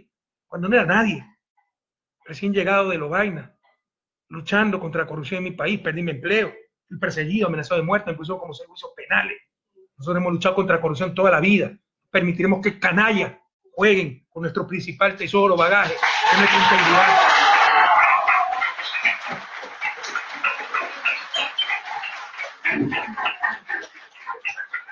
Que se trata también de seguir utilizando la lucha anticorrupción, con la pregunta 1, ¿no?, para ocultar, entre otros, la verdadera corrupción, pues, compañeros. Están repartiendo el país cual botín entre piratas. Las eléctricas buscarán, ya sacaron al gerente, y el resto para abajo sigue siendo lo buscarán. ¿Ustedes creen que esa escoria de la política nacional va a aplaudir a un gobierno sin pedir algo a cambio? Tienen las eléctricas. Autoridad portuaria está en manos de los social cristianos en Guayaquil. El Consejo o Comisión de Seguro de Depósito maneja miles de millones, respalda el sistema financiero. Debe ser independiente a la banca. Se lo entregaron a la banca. Así se está gobernando. Esa es la verdadera corrupción. La demagogia es la verdadera corrupción. Pero el pueblo no come cuentos, ¿eh? En las encuestas, ellos lo saben, la corrupción está en el puesto 3º o 4º. Es que el ecuatoriano es inmoral y no le interesa la honestidad. Por supuesto que no. Pero ellos saben, el ecuatoriano sabe, que no es verdad lo que están diciendo. Que ya en el registro civil no tiene corrupción, en las compras públicas no tiene corrupción, en la aduana no tiene corrupción, en el SRI no tiene corrupción. Que queda esa corrupción de los pájaros de alto vuelo, que existe en todas partes del mundo y que hay que combatirla. Pero prohibido olvidar, compañeros, ¿Odebrecht acaso no era la gran empresa? ¿Se acuerdan cuando la expulsé? Salió Carlos Vera, que era el encargado de comunicación de Odebrecht, a insultarme. La prensa, a tratarme de dictador, que no sé tratar a empresas extranjeras, de inversión extranjera. Odebrecht organizaba concursos de periodismo en América Latina. Contra la corrupción. Eso es Odebrecht. Prohibido olvidar. La gente sabe que esto es una cuestión aislada de paro de alto vuelo, que está siendo sancionada, pero que el día a día esa corrupción institucionalizada ya no existe. Quieren volver a implementar eléctrica, pero ya no existe. No es que el ecuatoriano es inmoral, como nos quieren hacer creer. No es que no les interese el asunto de corrupción. No lo ven en su vida cotidiana. Ven un cambio radical. Ustedes lo han visto, compañeros, muchos de los que han regresado al país antes de inmigración. Ya había extorsiones para sacar la maleta adicional, para no pagar ciertos impuestos. Ya eso no existe, compañero. Y la gente se da cuenta. Lo que se consulta, compatriotas, engañosamente en la pregunta 1, ¿saben una cosa? Existe en el Código Penal desde hace más de 45 años. Esa es la verdad. No es una excepción. Muchas veces han hecho lo mismo. Preguntan cosas o anuncian cosas que están más que establecidas. En el nuevo COIP, está en el artículo 278. Se los voy a leer. La interdicción política. Aquí dice, el último inciso. Las o los sentenciados por las conductas previstas en este artículo quedarán incapacitadas o incapacitados de por vida para el desempeño de todo cargo público, todo cargo de entidad financiera o entidad de la economía popular y solidaria que realicen intermediación financiera. Esto es lo que están preguntando. Ya existe en el código. Es pura demagogia, puro populismo. También existe que tendrán que responder con sus bienes hasta el monto de lo robado. Si robaron 10 millones y tienen 10 millones, tendrán que darlo para pagar lo que robaron. Eso ya existe. Están preguntando nuevamente. Sobre la pregunta 4, sobre la imprescriptibilidad de los delitos sexuales contra niños, niñas, adolescentes, además de que también se pueda tratar por la Asamblea, a inicios de año yo envié el proyecto de ley proponiendo que la prescripción para delitos sexuales en contra de niñas, niños y adolescentes sea de 40 años. Lo quieren hacer imprescriptible, perfecto.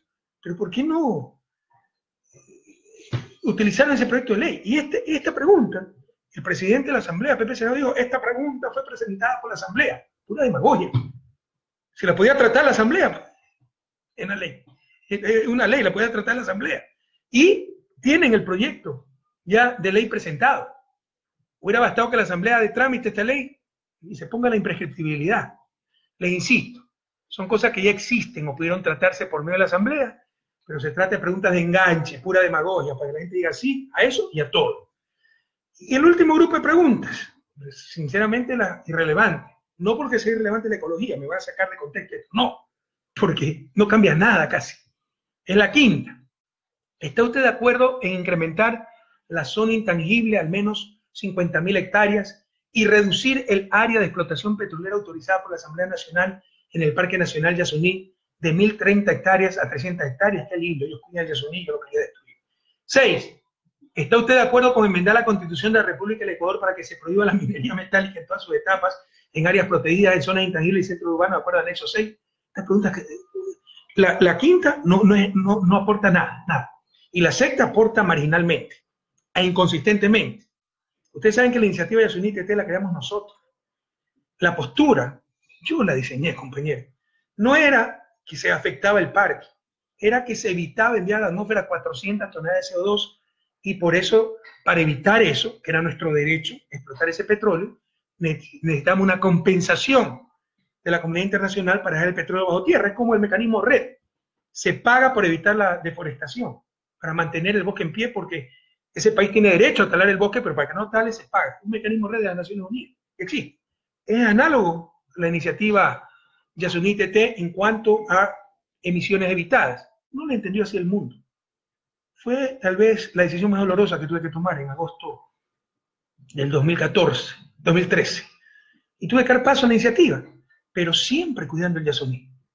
A tal punto que el permiso de la Asamblea fue para 1.030 hectáreas del 1.000.000 de hectáreas que tiene el Yasuní. Y ustedes recordarán en algún conversatorio, algún enlace que dije, y si tenemos suerte serán solo 250 hectáreas, porque ya veíamos que el impacto iba a ser mucho menor. Tuberías subterráneas, helipuertos, etc. Se mandaba a las unidades de potencia, energía, a varios kilómetros fuera del Yasuní. Obviamente, ese petróleo se mandaba también a procesar fuera del Yasuní. El impacto era mínimo. Ya lo sabíamos. Entonces ahora ellos proponen que se explote solo 300 hectáreas. No están ahorrando una gota de petróleo, se están burlando para querer contentar a todo el mundo. Los yasunidos, tanto que reclamaban, ahora ¿qué dicen? Se está evidenciando que eran politiqueros nada más, porque aquí no está cambiando absolutamente nada. Revise. Yo le dije que 250 hectáreas se iban a afectar y si tenemos mala suerte máximo 500. Parece que tienen más información y ahora saben que serán máximo 300. No están cambiando nada, no están ahorrando una gota. 50.000 hectáreas más de zona intangible. Eso se puede hacer por decreto ejecutivo, el presidente directamente, ni siquiera ley, peor consulta. Y son 1.000.000 de hectáreas, es muy fácil. Ojalá que pueda hacer mucho más, 100.000, 200.000 hectáreas de zona intangible del 1.000.000 de hectáreas de Yasuní. Pura demagogia, puro populismo. Querer contentar a todo el mundo y en la práctica no hacer nada. Esto nos cuesta 60 millones de dólares. En la parte de minería, compañeros, el mandato constituyente 6 extinguió todas las concesiones mineras, eso lo hicimos nosotros como Revolución Ciudadana. Extendió todas las concesiones mineras al interior de áreas naturales protegidas, bosques protectores y zonas de amortiguamiento. La nueva constitución también lo prohíbe. Aquí está, en áreas protegidas y zonas intangibles, salvo aprobación de la Asamblea. Por lo que lo único nuevo en la pregunta de la consulta es la inclusión de la prohibición de hacer minería metálica en zonas protegidas sin excepciones. Al menos así entendí la pregunta. Porque el resto ya estaba, la prohibición. Salvo aprobación de asamblea, lo que están diciendo, no, en el caso de minería metálica en zonas protegidas, que no hay excepciones. ¿Cuál es el problema? Que esto no tiene mucho sentido. Significa que en áreas protegidas no se podrá hacer minería metálica, ni siquiera subterránea, pero sí se podría seguir explotando petróleo. Sí se puede hacer minería a cielo abierto, no metálica, para la cal del cemento, que tiene más impacto frecuentemente que la minería metálica subterránea. ¿Quién entiende eso? Prohíben lo uno, minería metálica, pero no petróleo, no minería a cielo abierto, no metálica, que puede tener más impacto que la minería metálica a cielo abierto y subterránea, pero sobre todo subterránea. Se trata de simple demagogia. Y un tiro en el pie, ¿no? Porque están desesperados viendo cómo reactiva la economía, de acuerdo a ello, etc. Hemos sido elegidos el mejor destino de inversiones mineras este año. Ahí está gran parte del futuro, para superar la miseria, para proteger la naturaleza, para que nuestras ciudades tengan sistemas de procesamiento de agua servida y no se contaminen los ríos. Hasta Quito, Bota, Almachángara, sus aguas residuales. Para eso se necesitan miles de millones de dólares. La minería nos puede servir para conservar el medio ambiente. Con esto lo que están haciendo es espantando. Son mensajes terribles para los inversionistas extranjeros en cuanto a minería. ¿Y por qué le he llamado el país de la camioneta a esto, compañeros? Sin duda, la consulta popular es una atribución constitucional del presidente de la República. Artículo 147, numeral 14 de la Constitución. Y es un derecho de los ciudadanos. Sin embargo, y escúchenme bien, como casi todo mecanismo democrático, una consulta puede ser manipulada y mal utilizada. Les voy a dar ejemplos de eso. Para servirse del pueblo y no para servir. Por demagogia, por populismo, por la verdadera hambre, ahí sí, hambre de poder. Nuestro gobierno utilizó en cuatro ocasiones la consulta popular. Una incluso con la constitución anterior. La primera, con la constitución anterior, fue para convocar una asamblea constituyente. No para aplicar la agenda, el programa de los perdedores, sino en estricto cumplimiento de nuestro programa de gobierno. Somos gente honesta, coherente. El programa de gobierno con el cual habíamos ganado las elecciones, ¿se acuerdan? Ofrecimos una constituyente, ¿no? Llamamos a consulta popular para esa constituyente. Y pese a la oposición del Congreso de aquel entonces, en el cual no teníamos ningún diputado, acuérdense de eso. Luego se llamó a consulta para aprobar, se llama referéndum técnicamente, aprobar la nueva Constitución de la República, lo cual nunca se hizo con la Constitución neoliberal de Sangolquí. Y como también se había ofrecido desde un inicio a convocar la Asamblea Constituyente, que la Constitución que vamos a poner en consideración del pueblo ecuatoriano. Luego tuvimos la consulta en mayo de 2011, en cuyo corazón se hallaba la reforma judicial. Dado, insisto, que el Consejo de Judicatura se hallaba inconstitucionalmente en funciones prorrogadas, y dado que no teníamos mayoría en el Congreso, en la Asamblea Nacional. Y finalmente, un coste económico mínimo era aumentar una papeleta.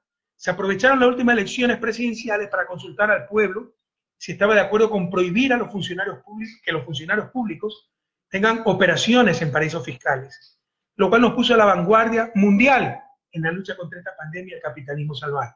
No se imaginan cuántas felicitaciones tengo por esta iniciativa. Y prohibido olvidar, en prácticamente todas las consultas, vimos la feroz oposición de la prensa y de la partidocracia, sobre todo en 2011. Se acababa el Estado de Derecho, se acababa la independencia de funciones, y ahora hoy dicen todo lo contrario. Ahora regresamos al país de la camioneta, solo que ahora dejaron subir incluso al mismo Abdalá Bucaram. Las más grandes atrocidades jurídicas, mal disfrazadas de democracia. ¿Por qué el país de la camioneta? Acuérdense en el 97, insisto. Abdalá Bucaram es lo peor de la política ecuatoriana, pero fue elegido por el pueblo ecuatoriano. Era un presidente constitucional. Se le desplomó la popularidad al 10%. Eso puede pasar en democracia. Pero democracia es respetar ciertas reglas preestablecidas, y no es anarquía. La coyuntural voluntad de la mayoría, eso no es democracia, en base a reglas preestablecidas. Y resulta que por mayoría simple lo destituye la Asamblea, el Congreso de aquel entonces, ¿se acuerdan? Por insanidad mental, porque le decían el loco Bucaram. Es decir, si le decían el chino Bucaram, lo votaban por extranjero. Así era de ridículo ese país, el país de ese entonces. Pero no solo aquello, sacan al presidente y en lugar de ser reemplazado por la vicepresidenta Rosalía Arteaga, lo ponen a Fabián Alarcón, el director de orquesta del golpe, que era presidente del Congreso, y lo ponen como presidente interino, pero no se había roto la democracia, todo era constitucional. Busquen, y aquí tenemos abogados constitucionalistas, en toda la historia del país, cuando ha habido en la Constitución el cargo de presidente interino. Esa era una ruptura del orden constitucional por todos los costados, era absolutamente ilegal. Pero ¿qué hizo el país? Miró para otro lado. La prensa hizo mutis por el foro, los analistas aplaudían esto, y los victoriosos políticos del momento,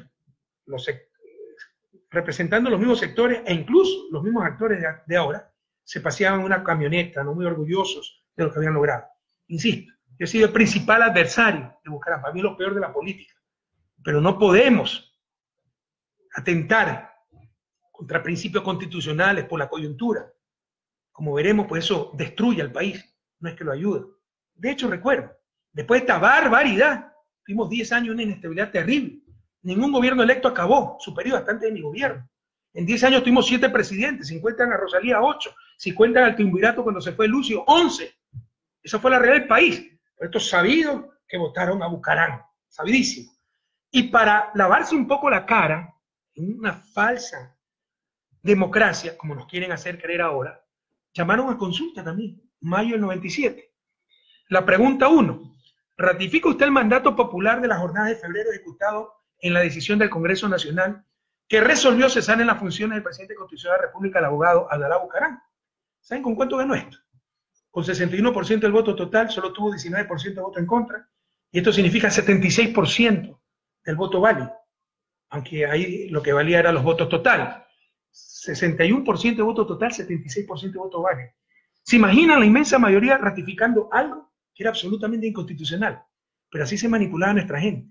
Pero esto no hace verdad la mentira, no hace democrático lo antidemocrático, no hace constitucional lo inconstitucional. Pregunta 2. ¿Está usted de acuerdo con la resolución del Congreso Nacional que al cesar en su función al expresidente constitucional de la República, Abdalá Bucaram, eligió como presidente constitucional interino, eso no existe, de la República el doctor Fabián Alarcón Rivera hasta el día de agosto del 98? 55% sí, 25% no, 68% y más del voto válido. Abrumadora mayoría a favor. Pero esto no convierte, insisto, una verdad, una mentira en verdad. Esto no convierte algo inconstitucional en constitucional. Esta es la falsa democracia. La democracia, la opinión de la mayoría, no es la verdad. La democracia no es la conveniencia de la mayoría o el gusto de la mayoría coyuntural, sino esa decisión mayoritaria con reglas preestablecidas. Si no, tenemos anarquía. Contra esa camioneta es que luchamos, compañeros. Por eso nació Alianza País. Por eso nació la Revolución Ciudadana. En eso nos definimos, en estar contra lo que representaba esa camioneta. No por el facto que le importaba un bledo el país, le importaba un bledo la democracia, la Constitución, en función de sus intereses coyunturales inmediatos. Cambiar eso fue cambiar las relaciones de poder. Y hoy vemos que vuelve esa camioneta, vuelve a la nomenclatura, el establishment, aplaudir al gobierno actual. Y el gobierno está subido en esa camioneta, y ya lo subieron incluso a la Bucaram. Prohibido olvidar. Contra eso luchamos y lo volveremos a derrotar, compañeros.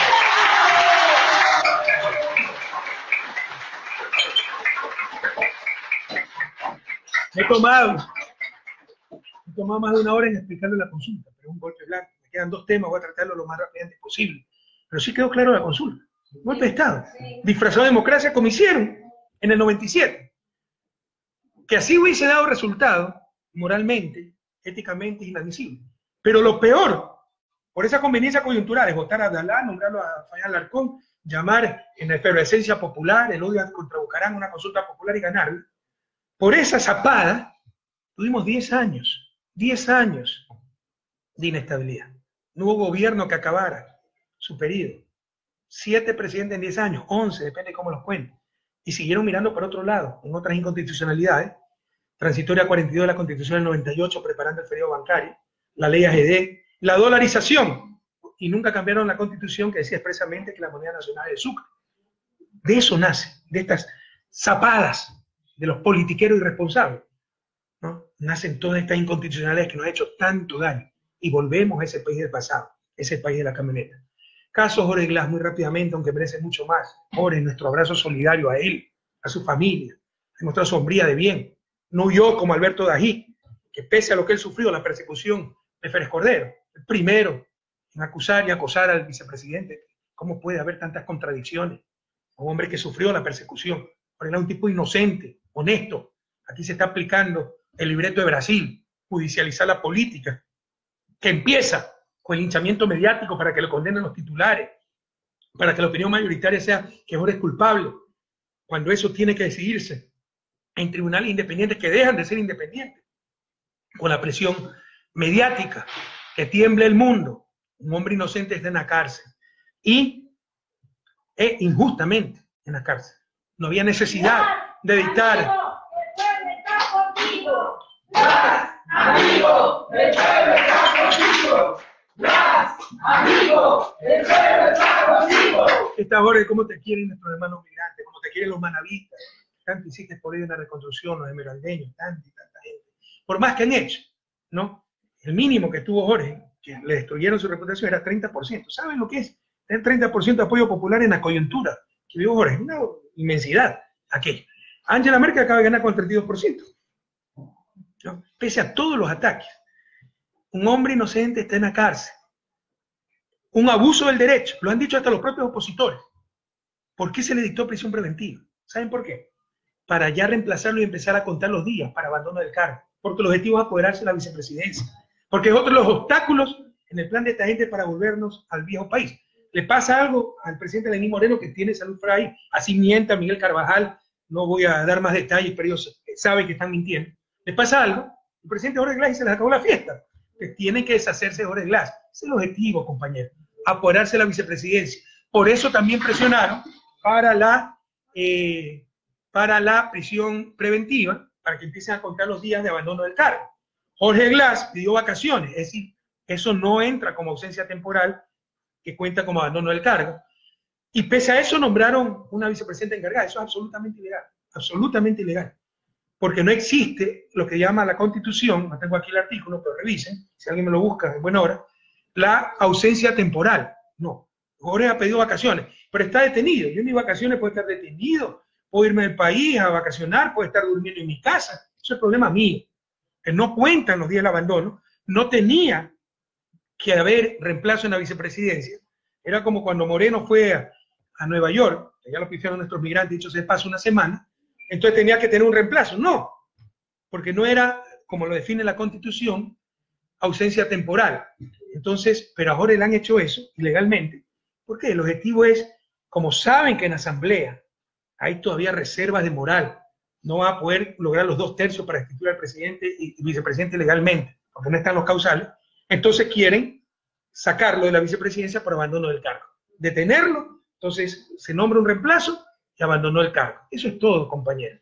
La verdad es que no hay una sola prueba, lo ha dicho el propio vicepresidente, lo han dicho todos los abogados con los que he conversado y conocen del caso, ¿no? Porque otros se dejan llevar por lo que le dicen.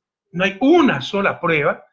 Yo le ofrecí el enlace pasado, se me había quedado, las declaraciones de Rivera que prácticamente no salieron en la prensa nacional, sí salen algún corrupto confeso, como este tipo Santos de Odebrecht, pero no sale lo que dice Rivera, ¿no? Es contundente. Aquí está. Déjenme un ratito que tengo tantos documentos.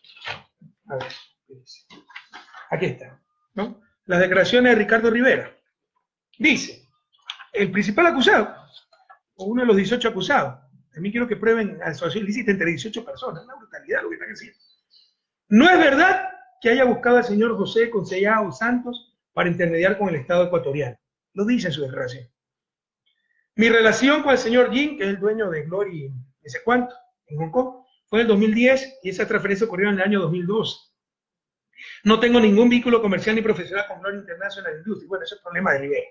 Lo importante, es absurdo que yo haya influenciado a un vicepresidente de la República, en este caso el ingeniero Jorge Glass. Eso dice en su declaración, ¿no? A pesar de mi relación consanguínea con el vicepresidente, mantenemos discrepancias con mucho respeto. Eso dice, ni siquiera está con nosotros, Rivera, políticamente. Mi visita a China fue una invitación, les pongo en la cámara un poquito más. Mi visita a China fue una invitación a través de Génesis y mi participación con las compañías chinas. Nunca fueron por delegación ni el gobierno ni ningún funcionario, lo que mintió la prensa. Las relaciones mantenidas con el ingeniero Glass siempre han sido de carácter familiar.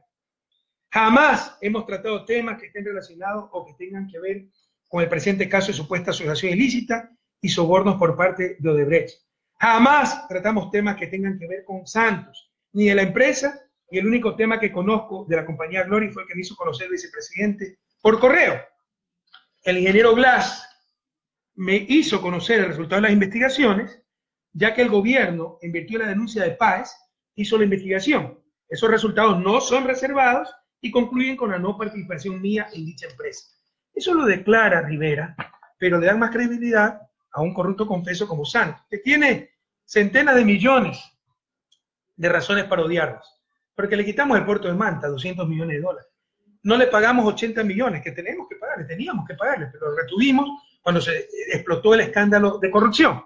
Usted no la tiene jurada. No solo eso, compañero. Yo conozco el caso. Esto a mí nadie me quita la convicción que es toda una trama política nacional e internacional.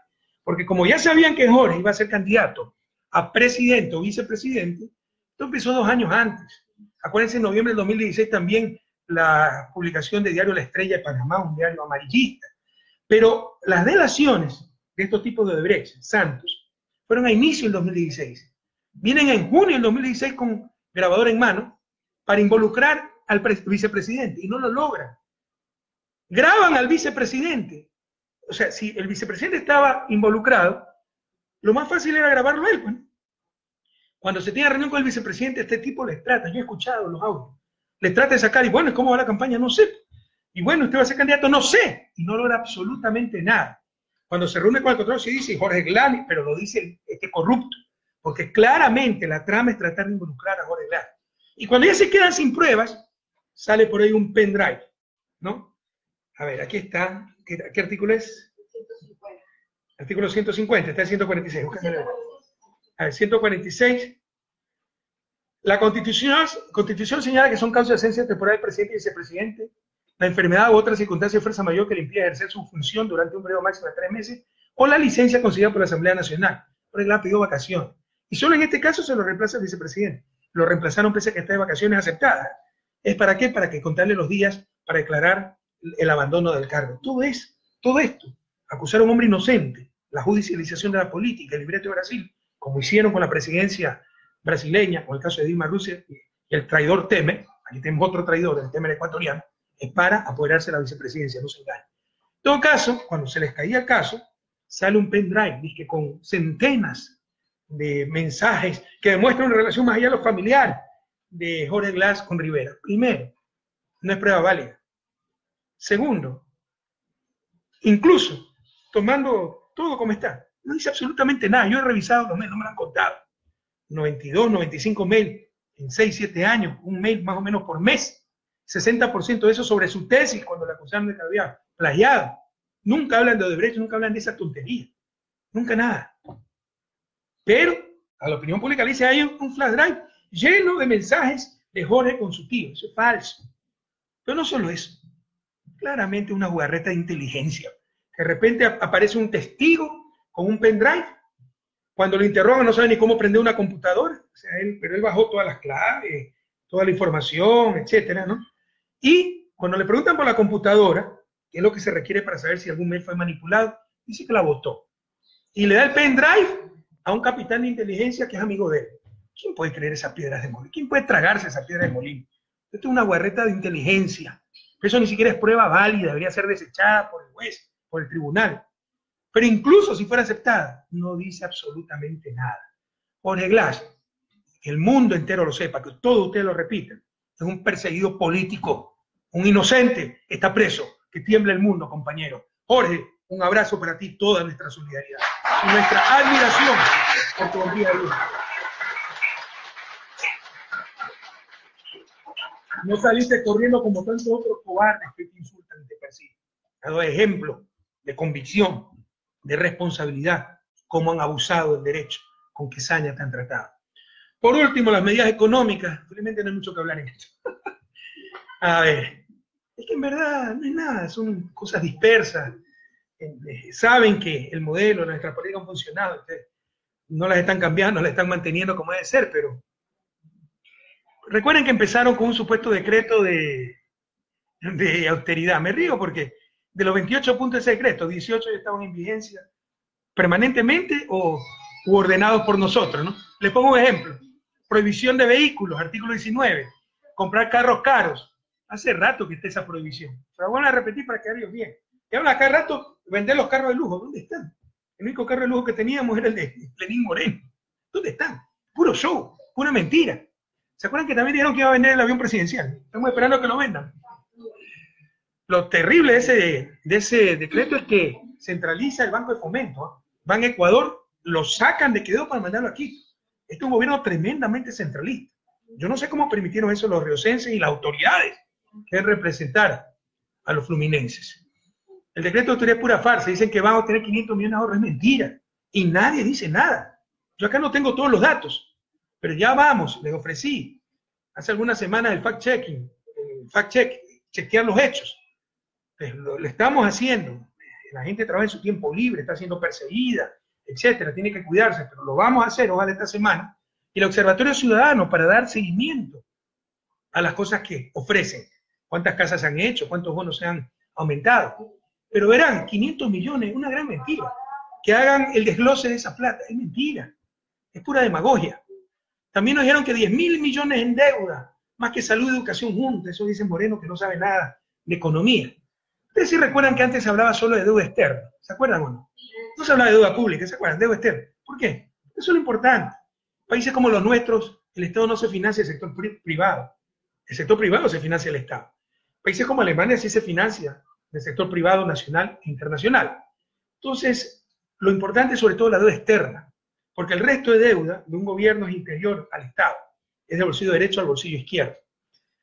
Entonces, nos hablan de que 10.000 millones en deuda, en verdad son 9.250 millones, 7.000 en amortizaciones y 2.250 en intereses.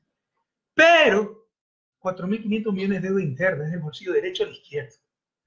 Deuda externa serían 1.350 millones en intereses, 2.250 millones en amortizaciones, serían unos 3.500, 3.600 millones de dólares en deuda externa y el resto, 5.400, 5.600 millones, deuda interna. Con lo cual es mentira que se quita la salud y educación, porque si tú le pagas el 10 va a utilizar eso para salud, va a utilizar para crédito. Si le da al Banco Central, son reservas que aumentan y pueden hacer operaciones de crédito. No se perjudica el país. Por eso la importancia diferenciar entre deuda externa y deuda interna. El efecto es totalmente distinto. Pero con esto nos quieren asustar y esas son las tonterías que habla el presidente. La verdad es que las deudas, el servicio de deuda externa, que es lo importante, es menos del 4% del PIB. Déjenme sacar cuenta de nuevo, para ver si no me equivoco. Son 2.500, sí, de amortizaciones. Sí, tengo razón. Menos todavía, 2.500 de amortizaciones, 1.350 en intereses. Estamos hablando de 3.850, menos de 4.000 millones, menos de 4% en PIB, lo cual es una cifra perfectamente manejable y razonable, como lo ha dicho el propio ministro de Finanzas, que a cada rato tiene que desmentir al presidente. Solo con los multilaterales tenemos 2.500 millones en desembolsos, se compensan las amortizaciones que tenemos que pagar. Amortización es pago de préstamo, no de interés, pago de préstamo. Me dieron 100, pago 100, más 10% de intereses, ¿no? Esa es otra cosa. Entonces me prestan 100, esto se recicla, así funciona la finanza pública. Como les decía, 4.500 restantes son deuda interna, y el Banco Central no sale del país, y se puede manejar rollover, volver a rodar esa deuda. Ah, pero la deuda del 10, la deuda del 10 sobre todo viene de los 1.000 millones que nosotros le tenemos que dar en subsidio anualmente. Y con eso compraban bonos, compañeros, sino que nadie da la información completa. Bueno, no quiero caer más en esto. No hay un grave problema de deuda, lo ha dicho el propio ministro de Finanzas. El mismo Fondo Monetario dice que la economía se recupera. Los irresponsables en abril habían pronosticado 1.2% de crecimiento, y en octubre dicen que vamos a crecer 0.2%. En verdad nosotros estimamos 1.4%. El gobierno ha dicho 0.7% por el mal manejo de la economía, porque tienen más alto precio del petróleo que yo, le dejé creciendo la economía, Si ya la hacen decrecer es por inutilidad, porque no están ejecutando la inversión pública, etc. Recuerden que yo tuve barril en el 2016 a $35. El primer trimestre a $20 y nos cayó el terremoto. Esas son dificultades económicas. Ahora está 43% más alto, está a $50 y dicen que la economía está en situación crítica. Son inútiles, no buscan a quién echarle, no tienen a quién echarle la culpa. Y no se atrevieron a dar paquetazos, que querían darlo, porque necesitan 1.250 millones solo para las casas ofrecidas, sin contar con incremento de bonos. Entonces no han dado el paquetazo. ¿De dónde van a sacar los 1.250 millones? Vamos a contar las casas, ¿eh? Vamos a contar. Miren, de las medidas económicas, que no es programa económico, son medidas parches, por un lado, son buenos deseos, ¿ya? Son tres cosas las importantes, el resto es hojarasca, ¿no? La subida de impuesto a la renta, la tasa, que para controlar el contrabando y los aranceles, son medidas tributarias, aranceles son tributos a bienes extranjeros. ¿Por qué bajamos impuesto a la renta de 25 a 22%? Porque ese impuesto a la renta de 25% más el 15% de participación de trabajadores, es decir, si una empresa tiene $100 de utilidad, $15 tiene que darle a los trabajadores, y sobre los 85 se cobra el 25%. Pero la empresa es lo mismo pagarle al Estado que pagarle a los trabajadores. El costo para la empresa de esos 100 era 36.25. O sea, el impuesto era 36.25%. Estados Unidos, hay estados que con los impuestos federales y estatales tiene 39% de impuestos. Pero en el caso de América Latina era más alto de toda la región. Por eso redujimos 3 puntos en impuesto a la renta. Mal paga el diablo a sus devotos, ¿verdad? Las cámaras de comercio, la derecha, todos estaban haciendo olas, ¿no? por Lenín Moreno, y pese a que hay que reactivar la economía, como ellos mismos dicen, suben los impuestos, lo cual es lo contrario a lo que hay que hacer. Y suben aranceles y se inventan una tasa de lucha contra el contrabando. Pese a todo eso, hablar de 1.600 millones de recaudación es una locura. Aquí nos están engañando también. De acuerdo a ellos, 200 millones tributarios netos, sí. El impuesto de renta son unos 300 millones. Súmenle otros 20, 30 millones a los que ganan más de $3.000, el 13º. Réstenle los incentivos a ciertas pequeñas industrias, microempresas, puede quedar 200 millones. Pero dicen que las tasas por control aduanero y aranceles mixtos serían 900 millones. La recaudación por aranceles es 1.500 millones, esto significa 60% de incremento. Es una brutalidad. Yo no creo que logren esto. No han especificado si los 10 centavos que se quieren cobrar como tasa para luchar contra el contrabando es sobre cada dólar, lo cual sería un arancel de 10%, sobre toneladas, sobre unidades, no han dicho. Pero piensan sacar 900 millones. Esto es falso. Esto tendrán que explicarlo más al país porque están mintiendo. Y dicen que con medidas administrativas de optimización, ese RIF logrará 250 millones más y la aduana 250 millones más, 500 millones. También ver para creer, y en total 1.600 millones. Estos 1.600 millones es falso. Me están mintiendo. ¿Cómo mintieron con los 500 millones de austeridad? Si fuera cierto, qué maravilla, pues ya tienen 2.100 millones de financiamiento. ¿Ustedes qué se quejan? Es que no hay financiamiento. Sí estarían logrando 2.100 millones. Más fácil que caiga un mentiroso que un ladrón. Esto es lo primero relevante, ¿no? Estas medidas de ingreso fiscal que están exagerando la recaudación que van a tener. De ahí, lo segundo, la flexibilidad laboral. No nos dicen qué clase de contratos van a hacer, solo que va a haber nuevas formas de contrato, pero cuidado, le están haciendo caso a las cámaras de producción para volver a la flexibilidad laboral. Recuerden la tercerización. Si esto hubiera resultado, ya seríamos desarrollados. ¿Qué mayor flexibilidad que la tercerización? Y la tercerización fue un verdadero desastre, compañeros. Ojalá no quieran volver a esto, pero ni siquiera hay cómo comentar mucho de esto, porque me han dado mayores detalles. Y esto sí es grave, la tercera medida relevante. El retorno de capitales le hace impunidad para capitales. No es que ellos son listos y nosotros tontos. A mí me propusieron esto 10.000 veces. El mismo equipo económico, en el cual hay mucha gente desleal que permite que nos insulten, etcétera, y por guardar sus puestitos se quedan calladitos, ¿no? ¿Cómo puede usted entender que sea el mismo equipo económico, pero a la vez acepten que no hemos sobreendeudado, que el gasto ha sido irresponsable, que la situación económica es crítica? Si alguien tiene dignidad, dice yo me voy, pues. O usted está mintiendo, calladitos, calentando el puesto, ¿no? Qué vergüenza. Pero en todo caso, esto me lo propuso muchas veces parte del equipo económico que continuó, yo siempre lo rechacé. Porque hay cosas más importantes para el desarrollo de un país, para el buen vivir, que cuánta plata entra o sale, compañero. Por ejemplo, el bien moral. Esto rompe el bien moral básico para una sociedad. Capitales que salieron por falta de confianza en su parte, muchas veces evadiendo impuestos, muchas veces origen ilícito, vengan y les exoneramos impuestos 2 años, 5 años, pero vengan a darnos caridad, no sean malos. Primero, se premia al que no confía en el país por lo menos, y muchas veces al corrupto. Y se castiga al que sí confió en el país y dejó su plata dentro del país. Segundo, ¿no?, es hasta el próximo problema, cuando vuelvan a salir y tendremos de nuevo que regalarles plata para que nos vuelvan a entrar. Mejor, y siempre fue mi posición, eso les soluciona problemas coyunturales, pero nos condena eternamente a su desarrollo. Mejor es decir, quédense nomás con su plata afuera, seguiremos con ustedes, compañeros. Podremos salir adelante sin ustedes, como lo ofrecieron muchas veces, pero se trata solamente de impunidad. No han dicho cómo van a venir esos capitales, si van a respetar solo los que pagaron impuestos o a todo el mundo.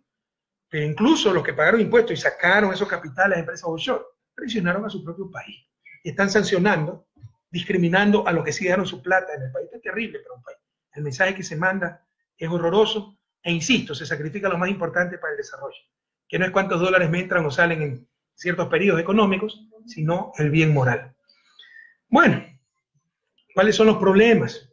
Ojalá que con los aranceles, tasas, no tengo mayor información, lo corrijan.